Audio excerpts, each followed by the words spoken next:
Quand on est acteur, on rêve de recevoir plein de prix, un Oscar, une Palme d'Or, un César, ou bien même une Légion d'honneur.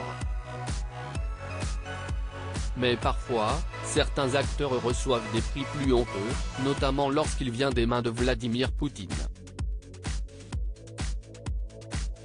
Il y a plus d'un an, la Russie déclarait la guerre à l'Ukraine, créant ainsi une vive vague d'indignation, à la fois du côté des politiques, mais aussi du côté du monde de la culture et du cinéma qui s'est placé en soutien du peuple ukrainien.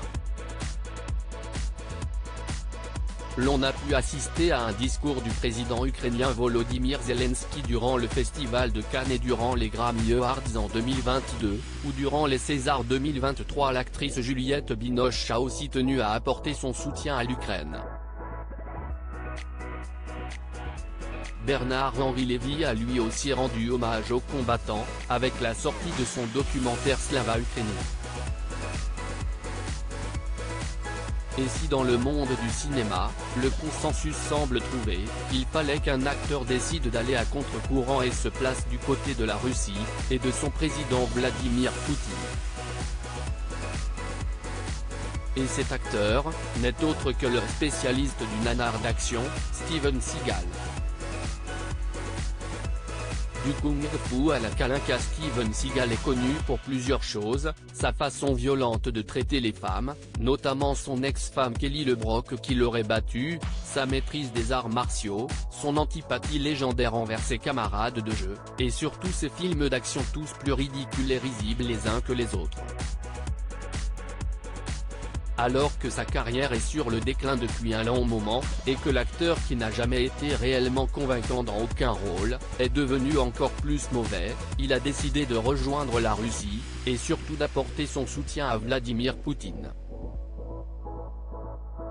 Ce n'est pas la première fois que l'acteur de Piège en haute mer apporte son soutien à un homme politique douteux.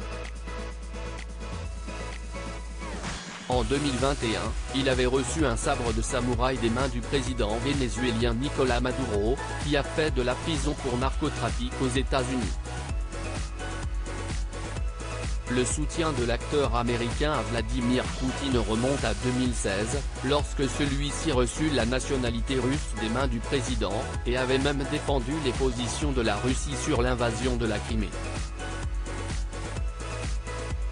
Par la suite, l'acteur s'est de plus en plus rapproché de Vladimir Poutine, avec qui il partage l'amour des dojos et des idées masculinistes. Steven Seagal s'est depuis installé en Russie, où il a rejoint le parti nationaliste. En août 2022, celui-ci s'est rendu dans l'est de l'Ukraine pour apporter son soutien aux troupes russes, en train d'envahir le pays.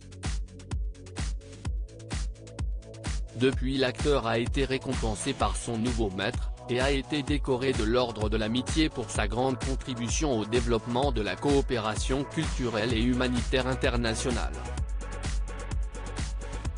Une décoration, qui pourrait être l'apogée de la carrière de ce si talentueux acteur, ayant tant fait pour la culture internationale, grâce à ses films dans lesquels il se meut avec une grâce qui rendrait jaloux un escargot narcoleptique.